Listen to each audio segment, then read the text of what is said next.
በነገው ዕለት ነው መቼ ነው ጋይስ ሰላማዊ ሰልፍ እንድትወጡ ከግንገቢት ግሩፖች ትእዛዝ ተሰጥቷቸዋል። ለምደዋል፣ ቤተሰብ ለምደዋል። ለምዱ ሊያን አካውንቷን እናዘጋ። እንግዲህ የኢትዮጵያ የሊያሹ አካውንት እናዘጋ። እሺ ሊያን ሄደን ሆስፒታል እንክሰሳት።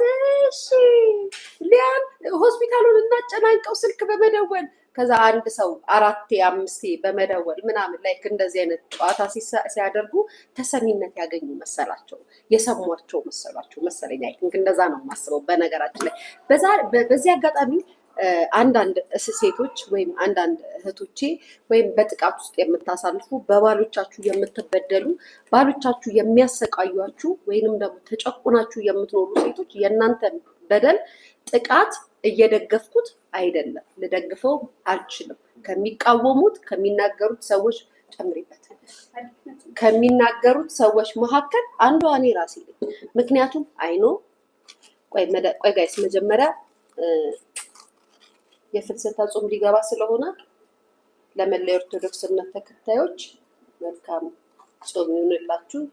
ጸሎት ጾማችሁን የሚሰማበት ወቅት ይሁንላችሁ። እመቤቴ ትስማችሁ፣ በጸሎታችሁ አስቡን። አገራችን ኢትዮጵያ ሰላም ያድርግልን። የታመሙትን የተቸገሩትን ይማርሽ፣ የተቸገሩትን ጭንቀት ላይ ያሉትን እመቤቴ በዚህ በፍልሰታ ጾማቸው ላይ የሚጸልዩ ሰዎች የእነሱ ጾም እኛ ላይ በረከታቸው ይደርልን፣ ይጠብቀን። መልካም የፍልሰታ ጾም ይሁንላችሁ የሀገሬ ልጆች በአጠቃላይ። እመቤቴ የልባችንን መሻት የልባችንን መመኘት የልባችንን ነገር በሙሉ እሷ ትስማን። የልባችንን እሷ ታውቃለች። ያልተመቸን ሰዎች ያልተመቻችሁ ሰዎች ልትኖሩ ትችላላችሁ። በልባችሁ ጸሎት አድርጉ፣ ስገዱ። ቤታችሁ ውስጥ በቀን 7 ራሱ በቂ ነው። ስገዱ። እውነት ትሰማለች እመቤቴ። መልካም የጾም ወቅት ይሁንልን። ዛሬ ላይ ብዙ ወገኖቻችን ብዙ እህቶቻችን ወደ ገዳም ገብተዋል። የእናንተ በረከት የእናንተ ምንድነው ጸሎት ለእኛ የሚድረሰን ይደርብን። መልካም የጾም ወቅት ይሆንልን እንላለሁ። ጋይስ ድምፅ ማሪ ይሰማል። ስልክሽ ነው ስበሪው፣ ሲሰብሩ ይሰማል። ይወካል። መልካም የጾም ወቅት ይሆንልን። መልካም ጊዜ ይሆንልን። እሺ ወደ ዋናው ፖይንት ስመጣ ቪዲዮ ላሰማችሁ በመጀመሪያ ጋይስ። አሁንማ ዛሬማ በጣም ነው የምስቀው እና ምን ልላችሁ ፈልጌ ነው። አሁን ቤተሰብ አንዳንድ ሰዎች አይኖ ዩቲዩብ ቲክቶክ ላይ ሄዳችሁ ቪዲዮቹ ስትመለከቱ ስታዩ የሆነች የሚፈልጓትን ፓርት ያው የሚለቋትን ነገር ስለምትሰሙ ሴት አይደለች የሴት ልጅ እናት አይደለች ምናምን ይላሉ።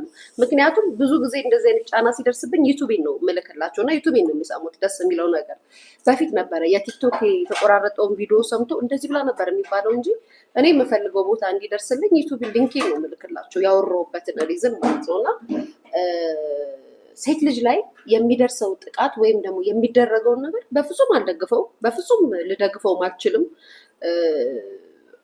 ግን ይሄ አሁን መፍትሄ ብለው የመጡበትን ነገር ወይም ደግሞ መፍትሄ ብለው የሚጠይቁበትን ነገር እንደ ሴት ልጅ አልስማማበትም። ያ ማለት ሴት ልጅ ላይ የሚደርሰውን ጥቃት የሚደርሰውን ነገር እደግፋለሁ ማለት አይደለም፣ ወይም ደግሞ እየደገፍኩ ነው ማለት አይደለም። እስኪ እናንተ ራሳችሁ ለራሳችሁ አስቡት። እኔ ሲንግል ማም ነኝ። ትዳሬን ፈትቼ ልጄን ብቻዬን የማሳደግ ልጅ ነኝ። ሶ በህይወቴ ብዙ ነገሮችና ብዙ ቻለንጆችን አልፌ ሊሆን ይችላል። ለእናንተ ስለማልነግራችሁ ነው። ስለዚህ ከበዳይ ተብለው ከሚወሩ ሴቶች መካከል አንዷ ምን ሊሆን ይችላለሁ። ግን ደግሞ መብትና ግዴታዬን እንዴት ማስካሄድ እንዳለብኝና መጠየቅ እንዳለብኝ ከዛም የራሴን እንቅስቃሴዎች ማድረግ ያለብኝን ነገር አውቃለሁ።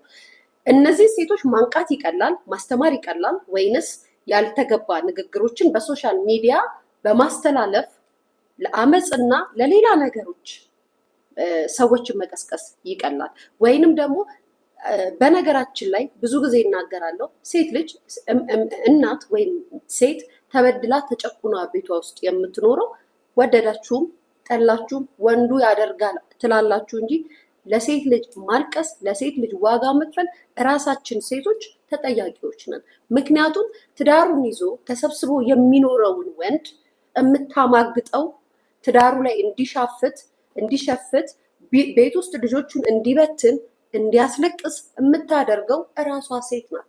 ታውቁታላችሁ። ሚዲያ ላይ ስለሆነ ስለተወራ አይደለም። ስለ እውነታው ነው የምንነጋገረው፣ ስለ እውነታው።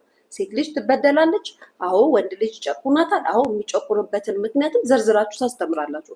እዚህ ሚዲያ ላይ ግን ስለ ሴት ልጅ መብትና ስለ ሴት ልጅ እኩልነት ብለው የሚጠይቁ ሴቶች አላማቸው ሌላ ስለሆነ እቃወማለሁ፣ አልደግፍም። አለመደገፌ ግን ሴት ልጅ ላይ የሚደርሰውን ጥቃት አክሴፕት አድርጌያለሁና ሴት ልጅ ላይ የሚደርስባትን ጥቃት እቀበለዋለሁ ማለት አይደለም። ሶ ይሄንን ስላችሁ እንዴት ምናምን ልትሉ ትችላላችሁ። ትዳሩን አክብሮ ልጆቹን ሰብስቦ የሚኖረው አባት ለምንድን ነው ትዳሩ ላይ ቺት እንዲያደርግና ሚስቱን እንዲበድል የሚሆነው? ሚስቱን በኢኮኖሚ ቢሆን በሰላም ባለመስጠት ልጆቹን ባለመንከባከብ ቢሆን የሚያደርገው በማን ነው? በኛው በሴቶች፣ ውጭ ባለችው በእንዝላሏ ሴት፣ ሚኒ ሚኒ በምትለው ሴት፣ ክብሯን በጣለችው ሴት፣ ለገንዘብ ብላ ራሷን ባዋረደችው ሴት፣ ያች ሴት የምታለቅሰው። እነዚህን እንደዚህ የሚያደርጉትን እንስቶች ከመምከር ይልቅ ከመናገር ይልቅ ከመቆጣት ይልቅ ተው ከማለት ይልቅ ያ መብታቸው እንደሆነ ሴትን ስትናገሩ በጣም ሴቶችን እንደጎዳቸው አድርገው እነሱ የሚፈልጉትንና የሚያደርጉትን የሚያራምዱበትን አንደኛ ነገር በሀገራችን ላይ ባል ተከብሮ እንዳይኖር፣ ሁለተኛ ነገር ሚስት ሴት ልጅ አግብታ እንዳትኖር የሚሰሩ እንደዚህ አይነት መብት ሲሰጣቸው ነገ ምን አይነት ትውልድና ምን አይነትን ሴት እንደሚያመጡ ስለገባኝ በገባኝ ልክ ባለኝ ሚዲያ አስተላልፋለሁ። ያ ምክንያት ደግሞ እንደዚህ ብዬ ስነግራችሁ ደግሞ ከሚዲያ እስኪ አስቡት። እናንተ እኮ ሶሻል ሚዲያ ላይ ያላችሁ እኮ ሰዎች ብዙዎቻችሁ ያልተማራችሁ ሰዎች ናችሁ ከኔ ጭምር። ሁለተኛ ነገር ህይወት የሌላችሁ ሰዎች ናችሁ። ሶስተኛ ነገር ላይፍ የላችሁም። አራተኛ ነገር የሚወራውን ነገር እውነት መስሎ ስለምታምኑት ትክክል ይመስላችኋል፣ ግን አይደለም። ሴት ልጅ ብትበደልም ወንድ ልጅ ቢበድላትም ለመበደሏ ምክንያት እራሷ ሴት ልጅ ናት። ምክንያቱም ውጭ ያለችው ሴት ወንድ ልጅ የፈለገውን ነገር ተጠቅሞብሽ ጊዜውን አሳልፎብሽ ገንዘብ ሰጥቶሽ ከሆነ ጊዜ በኋላ ደግሞ ከገዛ ጓደኛች ጋር ሪሌሽን ጀምሮ ታየዋለሽ፣ ወልዶ ታየዋለሽ፣ አግብተሹ ታየዋለሽ። ያንን ያደረገችው ማናት? ራሷ ሴት። ያችን ሴት ግን ለመምከር የመጣ አንድም ተቃዋሚ የለም። የሚሉት ሴቶች እንደዚህ ደርሶባቸዋልና መብታችሁ ስለማይከበር መብታችሁ ስለማይን እንደዚህ አድርጉ ነው የምትባሉት። ኖ አይደለም። ሴት ልጅ ትዳር ከመያዟ በፊት ያለ ፍላጎትሽ የሚሆን ድሮ ቀረ ያለ እድሜ ጋብቻ ምናምን ያለ ፍላጎትሽ የምትመሰርቹ ትዳር የለም። ካልፈለግሽ አልፈለግሽም ነው። በዚህ ዘመን ትዳር ውስጥ ስትገቢ ፈልገሽና ፈቅደሽ ነው የምትገቢው አይደል? እንዴ ሁላችንም ፈልገንና ፈቅደን ነው ወደ ትዳር ህይወት ውስጥ የምንመጣው። ማንም አስገድዶን ወደ ትዳር ውስጥ አንመጣም።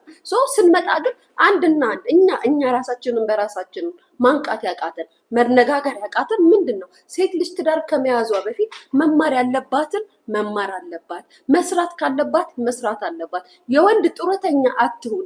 ትዳር ማለት ውጭ ላይ ወንዱ ሰርቶ ቤቱን እንዲያሞላ አድርገሽ ከሆነ አምነሽ የምትገቢው ወንዱ በየትኛውም አቅጣጫ ቢበድልሽ ትዳር ላይ ወጥተሽ ሶሻል ሚዲያ ላይ መማረር የለብሽም። አምነሽ ነው የገባሽው። የቤት ያስተዳደር ነው ብለሽ እያስተዳደረች ነው። ስለዚህ ወንድ ልጅ ነው የሚደርስብሽ ነገር የራሱን የበላይነት ከፍ አድርጎ ስለሚል አንቺ ሲሰጥሽ የምትኖሪ ሴት እንደሆንሽ አይምሮ ያውቀዋል። ምንም ቢሆን የኛና የወንዶች አስተሳሰብ አንድ አይደለም።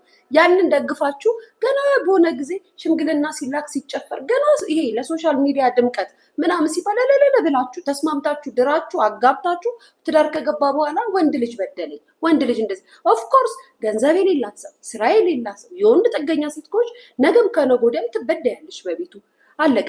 ሲቀጥል ትዳርሽን ይዘሽ ልጆችን ሰብስበሽ እየኖርሽ ደግሞ የምትያቸው እንስቶች ናቸው ትዳርሽን እንዲበትንና ቤትሽ ውስጥ እንዲያስለቅስሽ አለፍ ሲል እጁን አንስቶ እንዲሰነዝርብሽ የሚያደርጉት እራሳቸው እንስቶች ናቸው። አናቅም እንዴ ጋይስ?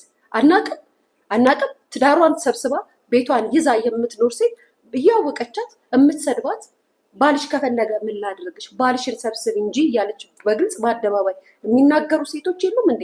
ባልሽ ፈልጎኝ መጣ እንጂ እኔ አልመጣሁበትም አይደለ እንደ የሚሉት ሴቶቹ ጋይስ። እነሱን ግን ወጥቶ ይሄን ማድረግ ነገ ለአንደኛዋ ሴት መጠቃት ነው፣ መጎዳት ነው፣ መደብደብ ነው፣ መዋረድ ነው ብሎ የሚከራከር የለም።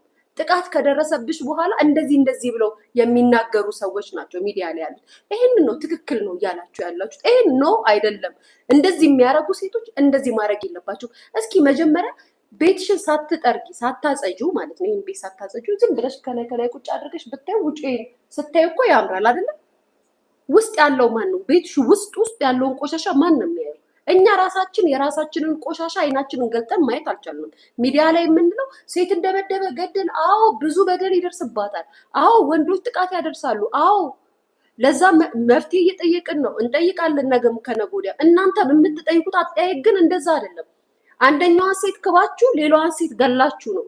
የምትገደለው ደግሞ ያቺ ምስኪኗ ሴት ቀና ብላ የማትሄደውን ለትዳሯ ለልጆቿ ስትል አንገቷን ተሰብራ የምትኖረዋን ሴት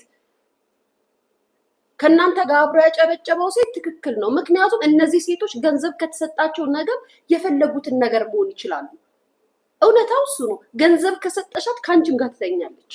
ብር ነው የምታስበው፣ ህሊና የላትም። ያችን ሴት ግን መምከር አትፈልጉም፣ መናገር አትፈልጉም፣ ማስተማር አትፈልጉም፣ መገጸጽ አትፈልጉም። የምትፈልጉት ምንድነው? ወንድ ልጅ ይበድልሻል። አዎ ወንድ ልጅ ይበድላል፣ አይበድልም አይደለም። ነገርኩሽ። እኔ ዛሬ ስቃወምሽ ስናገርሽ ሲንግል ማም ነኝ፣ ትዳሬን የፈታው ሴት ነኝ፣ ብቻዬን የምኖር ሴት ነኝ። በህይወቴ ብዙ ነገሮችን አሳልፌ ሊሆን ይችላል።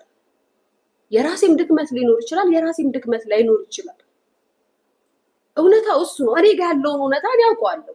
ግን እናንተ እንደምታወሩት እንዲህ ስለሆነ አልቀበለውም። እናንተ የምትፈልጉት ተሰሚነት አግኝታችሁ የምትፈልጉትን ስትራቴጂ ለማስኬድ ነው።